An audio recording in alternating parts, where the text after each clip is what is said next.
me say a few things, and then if I don't answer your questions, feel free to ask. I'm going to address a few other points here. So one thing from here, once I'm in my initial position, okay, again, I don't want to be floating all over the place, just checking these 2 points. I'm always on the balls of my feet. What I want you to notice here is that when I make this first motion to kill this arm, it's so that I don't have things happen like this. Now, after a while you get a flow for this and a feel for it. So there are times when I treat the near side arm almost as an afterthought, and I'll go straight for this far arm.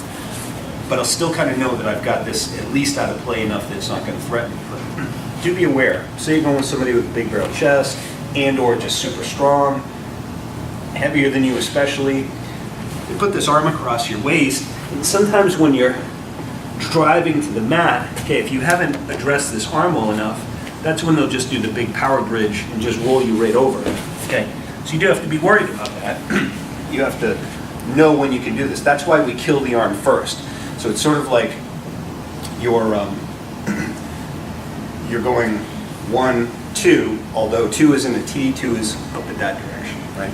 But that's why I said it's very little movement on your part. It's just a slide. But you do let your body actually come across his body without fear, because you're stapling his arm to the mat and you're killing this one first. So really the partner kind of winds up like this.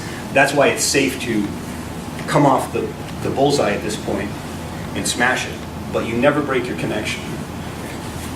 Second thing, along with making sure that I isolate this arm, is I really want to tilt and bring all my weight here on both feet, okay, on the toes, balls of the feet and the toes.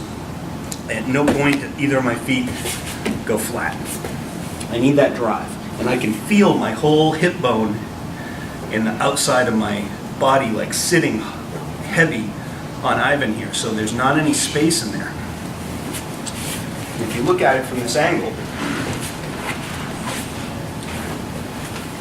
right now my knee is blocking the hip.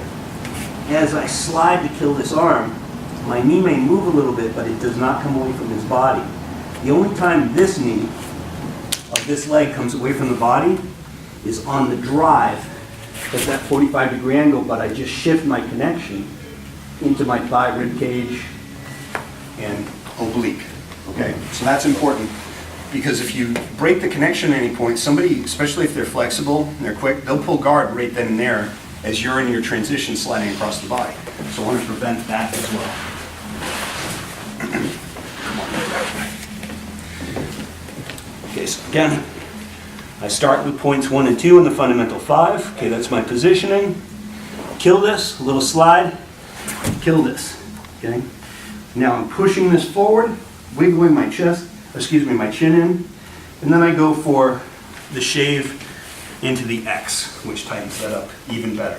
At that point, it's going to be hard for them to not have their arms killed.